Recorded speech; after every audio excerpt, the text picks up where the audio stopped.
because in 1937, Wolf came back to Asheville, and by that time, his popularity had increased to the point where he was just bothered so much he ended up going to work in a cabin outside of town, but he did stay here in 1937. After the fire, you can see where the ceiling had caved in. And again, we were really lucky that very little of the furniture was damaged that much. But this is the room after the fire. This bedroom is the room that's farthest away from the dining room, and you can see just how black it was. Apparently the smoke was, because the house was added onto a couple of times, it was really difficult for the firefighters. They actually chopped holes. You can see the hole here, that they to get to the hot spots in the house. And this is that same room afterwards. This is the drunken hallway. If you see it tilts slightly from the right down to the left.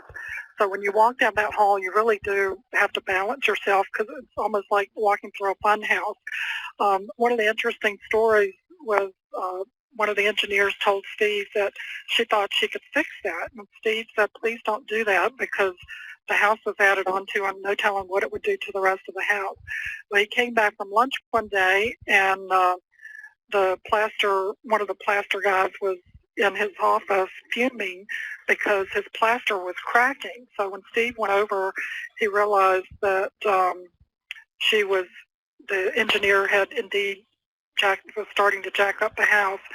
So not only did he put it back the way it was, but he threw her off the property. But anyway, that hallway still has that slanted floorway. So it's a fun hallway to walk down. This is the south sleeping porch. It's also called Tom's sleeping porch because apparently whenever it was empty, Tom liked to sleep there and sort of use it as his bedroom. One of the interesting stories is when Julie and I were doing the inventory, in that corner that you see, just about every day we'd see this little tiny spider. So we would sweep away his web, and the next day he'd be there again. So after the fire, when we were doing the walkthrough, I'll be darned if that spider wasn't still there. Anyway, this is the sleeping porch after the fire. The two items on the left were bisque, and so we definitely could not get them clean, although the one on the right did get a lot more clean than the one on the left.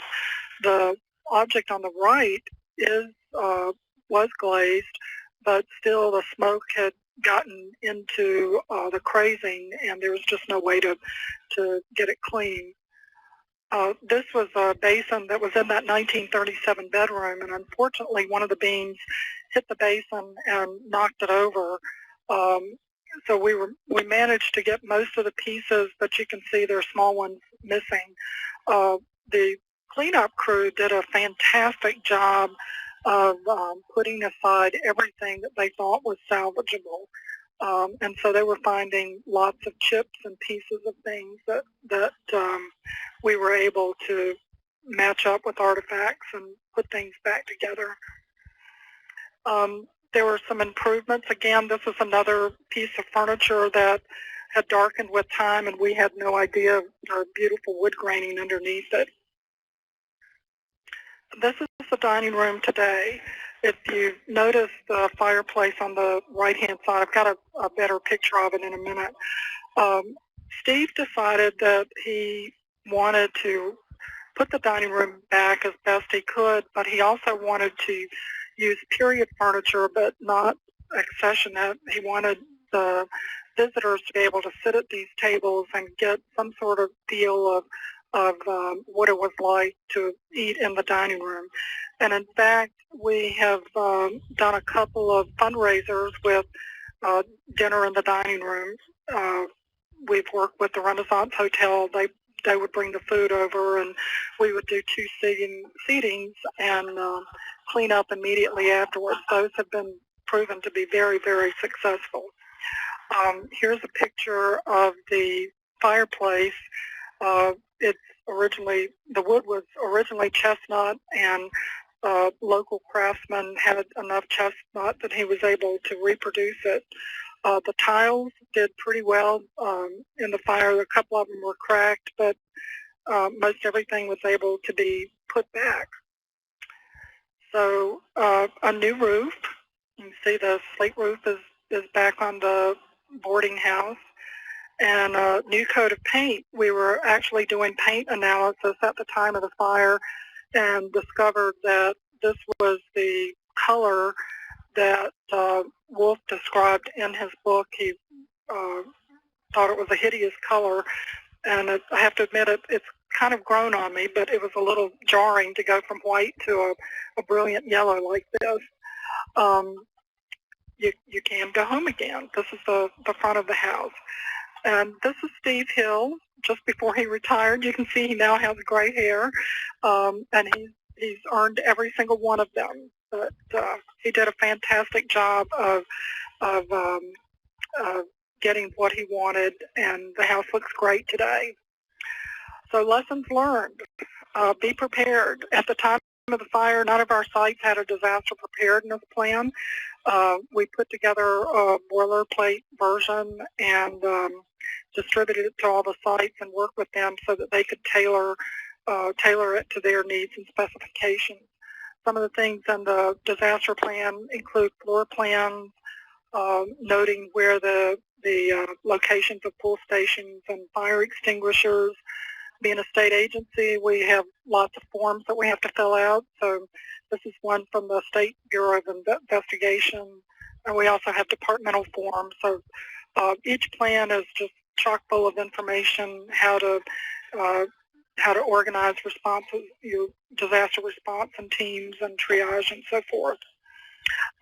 Training is very important. These are actually images from the, quote, Burnsville Museum, unquote, that the North Carolina Connecting to Collections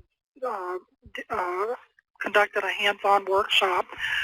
We worked with the Burnsville Fire Department, which is on the coast, and we went in and set up a museum using fake objects. These were collected artifacts and or objects, not artifacts, but books and papers and furniture and clothing and so forth, and arranged them in cabinets and created a period setting and shelving and so forth. So the fire department really appreciated it. The night before they went in and did their controlled burn, it gave them a greater appreciation of how to react in a cultural setting. And then the next day we came in with the participants, and they organized themselves into teams and set up triage areas and began treating the objects and packing them and so forth. So really good training session. We have developed through the years a list of items that are very helpful in a disaster situation. And every spring we send out that inventory to all of the sites, and they note which which items they have, how many, and so forth. And then that information is compiled into a master checklist. You see the front page here. Once that's compiled, then it's sent out to all of the sites and the managers so that they'll so that if there is an emergency, we'll know who has the closest materials that are needed. We've also bought a trailer that we've put a lot of our disaster supplies in. We've stored at the center of our state, and we've got the more sensitive items packed up and on a shelf ready to go, so we can have the trailer hitched up and move those sensitive items into the trailer and hit the road within about 5 or 10 minutes. This is a form that we use, that the sites can use to go through their facilities and check out various areas to see how well they're doing. Sometimes it's a reminder that gutters need to be cleaned out, or bushes are growing too close to the building, or housekeeping's not doing their job, and so forth. So it's just a real good checklist to go through about once a year. One interesting thing that we noticed in the fire, I mentioned that front bedroom or front room next to the dining room, that the door was closed. Because the furniture in there sustained very little damage. As part of their opening and closing procedures now, the staff at the Thomas Wolfe Memorial go through and open up all the doors in the morning that are available to the public, and then close the doors in the evening. You want to try to minimize panic. This is a flip chart that is available through the Southeastern Museums Conference. It's not a replacement for your disaster plan, but it's just to help you through those initial few minutes of panic that can ensue when you have something like an explosion or earthquake or a tornado or something. You just go down to the page that says tornado, and you flip it open to that section, and it tells you who to call, what to do, and so forth. So where to meet. It's just a really good reminder to help people remain calm. And it's also good if you've got volunteers that are not quite as familiar with your situation, that they'll be able to use this, and it will help them know what to do. This is one that's used by the North Carolina Transportation Museum, and notice that they've got their street address, because oftentimes when you call 911, they want to know what your address is. And if you have volunteers, they often don't know what the address is or the phone number.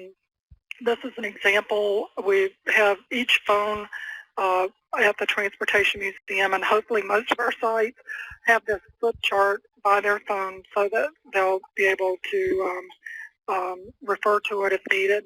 This is actually Marlene Minshew's desk. If you note the blue flashlight, she arranged to have these flashlights attached to the phone.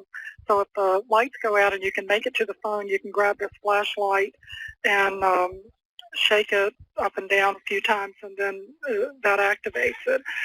She did submit this idea to the historic preservation and for a mayday idea, and won a prize. The pocket response plan or PREP was something that was devised by the Council of State Archivists, or COSA. We tailored the template to specifications for historic sites. There was a lot of archival information that we didn't need. So anyway, we tailored it and then sent it out to the sites, and then they tailored it to their specific situations, and we provided them with envelopes so that they could fold them up and keep them with them at all times. The other two tools that are really good, the Field Guide to Emergency Response, that is you can get that through Heritage Preservation, as well as the salvage wheel. All of our sites have the salvage wheel, and we have several copies of the field guide that periodically sites can look at the DVD and just review some specific situations. But it's a really good tool to help you get organized if you don't have a disaster response. One other thing to consider is your insurance coverage. As a state institution, the Department of Insurance